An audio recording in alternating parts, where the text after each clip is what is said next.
नमस्कार. सपनात किचनमध्ये तुम्हा सगळ्यांचं खूप मनापासून स्वागत. तर आज आपण सोलापूरची प्रसिद्ध कडक बाजरीची भाकरी कशी तयार करायची ते बघणार आहोत. तर आज ही रेसिपी मी न करता माझी आई बनवणार आहे आणि तिच्या हातच्या भाकरी म्हणजे अगदी स्वर्गसुख.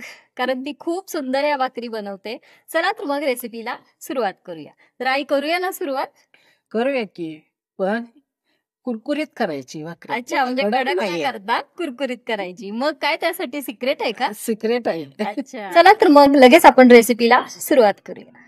आता मी हे 3 ते 4 भाकरीचं पीठ घेतलेलं आहे. त्याच्यामध्ये आपल्याला चमचाभर तीळ घालायचे, 2 चिमूट हळद टाकायची, ओवा आणि जिरेची पूड करून तो अर्धा चमचा टाकायचा आणि मीठ. आणि सिक्रेट पदार्थ तुझा? सिक्रेट पदार्थ म्हणजे तेल घालायचं. ह्या तेलामुळं आपल्या कडक भाकरी न होता कुरकुरीत होतात. पाणी कडक करून घ्यायचं ह्याला भाकरीचं पीठ भिजवायला. आता ह्या पिठात आपण मी पूड करून घेतली ओवा आणि जिरेची, की टाकायची आपण ह्याच्यात. ही साधारणतः अर्धा चमचा पूड आपण या 4 भाकरीसाठी घातलेली आहे. चवीपुरतं मीठ, 2 चिमूट हळद टाकली. ती हळद घातल्यामुळं ना भाकरीला अगदी सुंदर असा रंग येतो. पाऊण चमचा तीळ. आणि हा आईचा सिक्रेट पदार्थ आहे बरं का. हे तेल 2 चमचे घालू आपण. आता हे सगळं आपण मिक्स करू.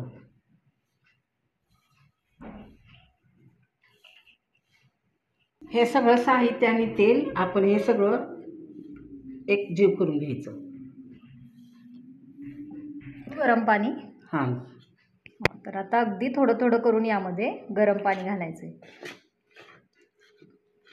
तर हे चटका बसू नये म्हणून आधी आपण याला चमच्याने व्यवस्थित मिक्स करून घ्यायचंय. पीठ जास्त पातळ पण नाही करायचं आणि खूप घट्टही नाही ठेवायचं. तर इथे बघा मी अगदी थोडं थोडं पाणी यामध्ये घालते आहे.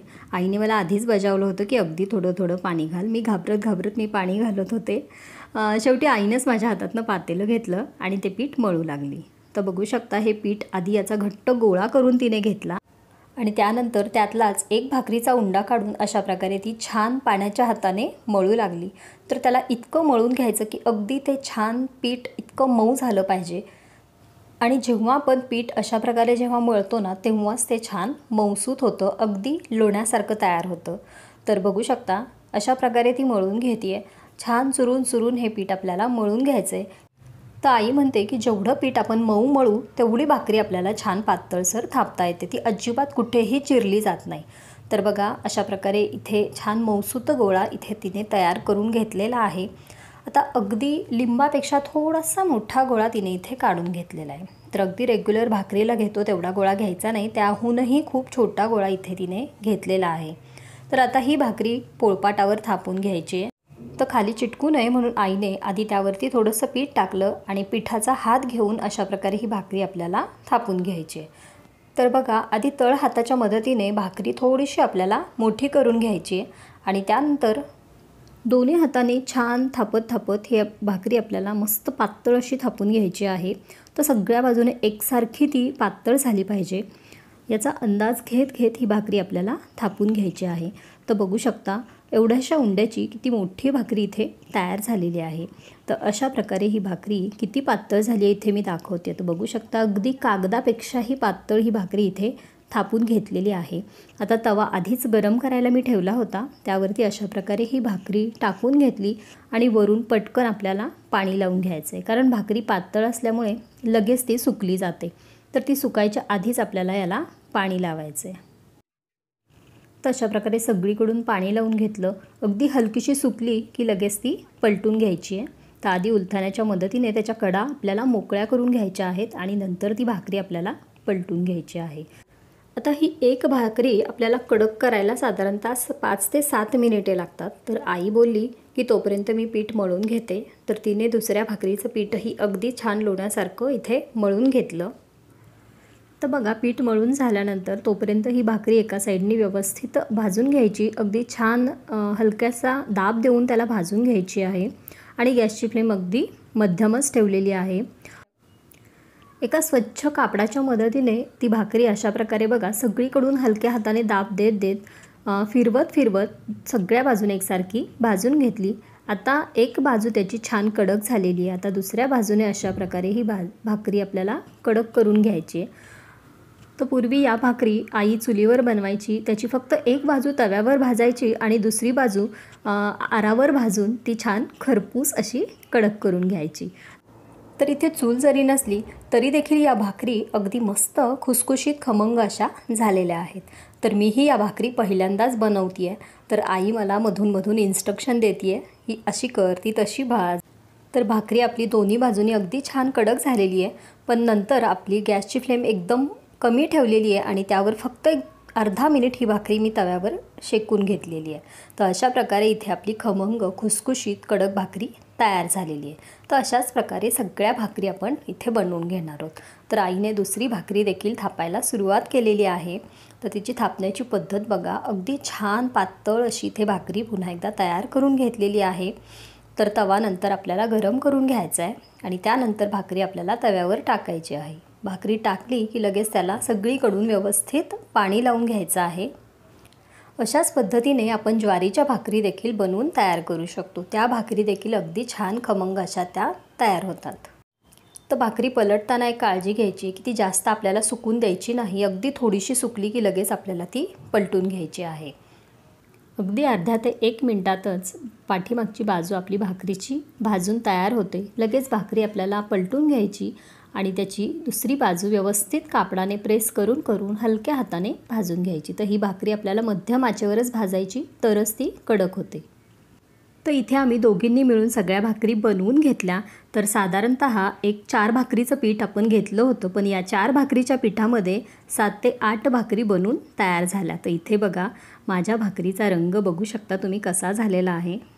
माझ्याकडून भाकरी थोडीशी करपली गेली. बहुतेक मी थोडंसं जास्त प्रेस करत होते, त्यामुळे तसा रंग झालेला आहे आणि त्यासाठी मी आईचा ओरडा देखील खाल्लेला आहे. तर आईची भाकरी आणि माझ्या भाकरीमध्ये तुम्हाला फरक इथे जाणवत असेल. तर इथे आपल्या कडक म्हणजेच कुरकुरीत भाकरी बनून तयार झालेल्या आहेत. बघू शकता अगदी मस्त पातळ झालेल्या आहेत. अगदी तुम्ही याला बाजरीचा खाकरा जरी म्हणलं तरी काय वावगं नाही ठरणार आहे. तर या भाकरी तर तयार झाल्या, पण आई म्हणली की याच्यासोबत आपण ठेचा पण बनवूया. तर बघूयात आईच्या हातचा वेगळ्या पद्धतीचा ठेचा. तर इथे बघा एक 20 ते 25 मिरच्या घेतलेल्या आहेत. या तिखट मिरच्या आहेत. तुम्हाला या नको असतील त्या पोपटी रंगाच्या मिरच्या असतील ना, त्या वापरल्या तरीही चालतील. यामध्ये एक 7 ते 8 लसूण पाकळ्या घातलेल्या आहेत आणि इथे जवळपास 2 टेबलस्पून इतके शेंगदाणे घेतलेले आहेत. तर हे शेंगदाणे मी एक 15 मिनिट अगोदर पाण्यामध्ये भिजत टाकले होते. खरं तर आईला ओल्या शेंगा त्यामधले शेंगदाणे घालायचे होते, पण त्या अवेलेबल झाल्या नाहीत, त्यामुळे मी शेंगदाणे भिजत घातले होते. आता यामध्येच चिमूटभर मीठ घातलं आणि हे व्यवस्थित जाडसर असं कुटून घ्यायचं आहे. खरं तर मी आईला बोलले की अगं कच्च्या मिरच्यांचा ठेचा खूप तिखट लागेल. तर ती बोलली की तू थांब गं जरा, म्हणजे या रेसिपी मागे पण तिचं काहीतरी सिक्रेट होतं. तर तिने बघा अशा प्रकारे जाडसर हा ठेचा तयार करून घेतला, एका बाउलमध्ये काढला. तुम्हाला सांगू का, खरं तर आजही माझी आई ना नवीन रेसिपी ट्राय करत असते. तर तिने जेव्हा मला तडका पॅन मागितला तेव्हा मला त्यामागचं सिक्रेट कळालं.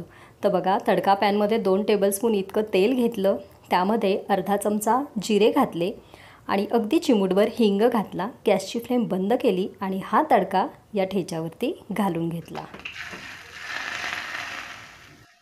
आहा, काय चरचरीत आवाज आला आणि मी व्यवस्थित त्याला मिक्स करून घेतलं. तुम्हाला खरं सांगते माझ्या तर तोंडाला पाणी सुटलं होतं.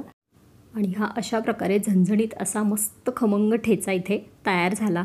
मी भाकरी घेतली, त्यावरती अशा प्रकारे हा ठेचा घेतला. आता ही भाकरी मी तुम्हाला तोडून दाखवते, तरच तुमच्या लक्षात येईल ती किती खुसखुशीत झालेली आहे.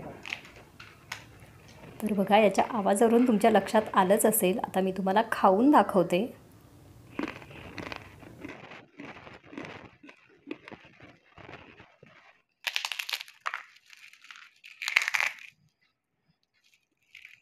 तर अशा प्रकारे आपली मस्त खमंग खुसखुशीत आणि अगदी कुरकुरीत अशी भाकरी आणि खमंग असा ठेचा इथे तयार झालेला आहे. तर तुम्ही देखील ही रेसिपी नक्की ट्राय करून बघा आणि कशी झाली ते मला कमेंट करून नक्की सांगा. व्हिडिओ आवडला असेल तर लाईक करा, शेअर करा आणि अशा छान छान रेसिपी पाहण्यासाठी सपनाज किचनला सबस्क्राईब करायला अजिबात विसरू नका. भेटूयात अशाच एका खमंग रेसिपी सोबत. तोपर्यंत धन्यवाद.